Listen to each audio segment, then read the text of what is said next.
Florida grapefruit season is back at the moment, and I thought I would make some Florida grapefruit and walnut muffins. I have left the ingredients and method in the down bar, so check there to find everything you need to make these muffins. First off, line your muffin tin with 12 muffin cases. I'm adding 150 grams or 5 ounces of plain flour and then sieving them into the bowl. Then half a teaspoon of salt. And this should be 1 tablespoon of baking powder, but I read it wrong and put a teaspoon in. 100 grams or 4 ounces of golden granulated sugar. And then 75 grams or 3 ounces of wholemeal flour. Then give that a little stir and set aside. Now we're onto the wet ingredients.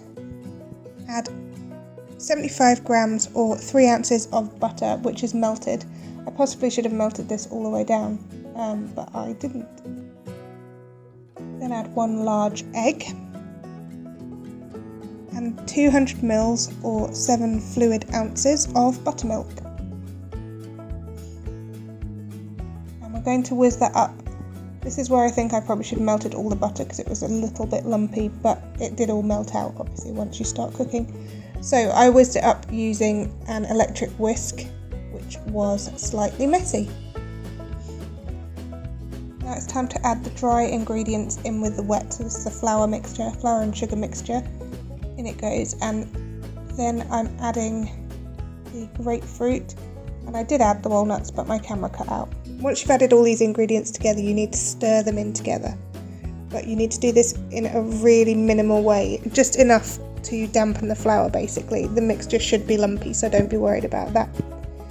Next, spoon the mixture into the muffin cases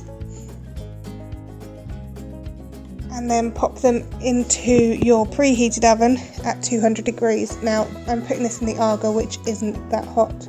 It's about 180, so I'm going to leave it in there a bit longer than recommended. Now, you should leave it for 15 to 18 minutes, so it gives you time to wash up all the mess you've just created. Also, whilst they're cooking, you can make the icing. You need to weigh out 50 grams or 2 ounces of icing sugar and add to this 2 teaspoons of grapefruit juice, which makes a really nice tasting icing sugar. Now, then the muffins come out of the oven and you need to drizzle the icing across the top. And voila, your finished muffins. Enjoy!